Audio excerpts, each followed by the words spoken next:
was a young college student, I found myself in an unexpected pregnancy. I was raised in religion and not a relationship with Christ, and so I was taught that good religious girls do no wrong and don't shame their family and their church. And I was crippled in fear.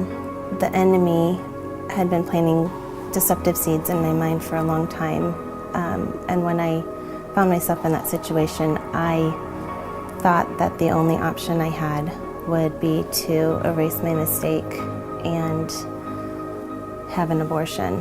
And so the next place I found myself was at a Planned Parenthood clinic.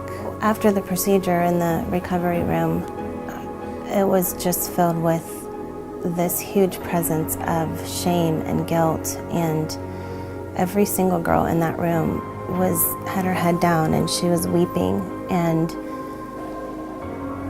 even those who thought they wanted to have an abortion, who went down that path thinking that this was their road to freedom, I believe felt in that moment that they just took the life of another human being. I left there that day and I only allowed myself to mourn for the rest of that day, and told myself, it's done, it's finished now, just bury the pain way deep down inside and just get on with your life. And that's what I proceeded to do. The consequences of that choice lingered for years to follow, and the enemy knew exactly when to attack me with it. And the post-abortion stress that came on me the most was after I had given birth to our firstborn.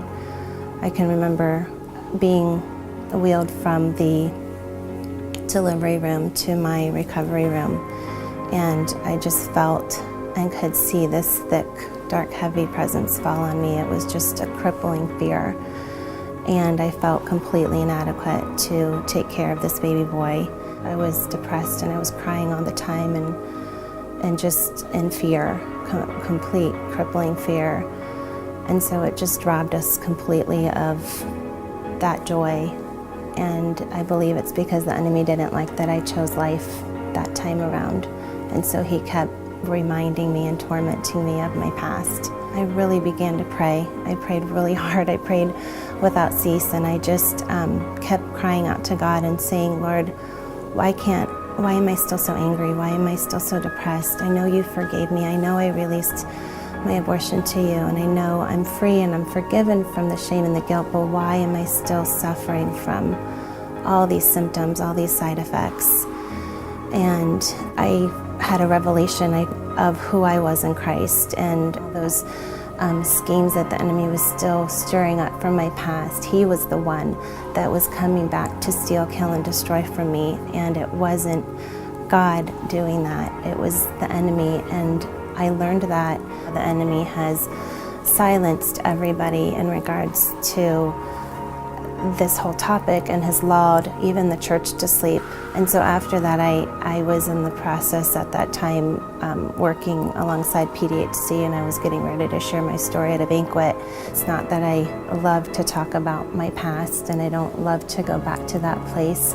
But what I do love, I love that God has taken that which the enemy sought to destroy in my life, and now he's turned it around for his glory and his good. And he's using it as a message of hope now in him. And women need to hear that there's forgiveness, and they need to hear that the enemy wants you to believe, wants women to believe. He had me believe for a long time that I had committed the ultimate sin. It was the unforgivable sin. And God uncovered those lies for me and said, no, daughter, you're forgiven. Jesus paid the price on the cross for not just your sin, but the world's sin, and was really then completely set free from my past.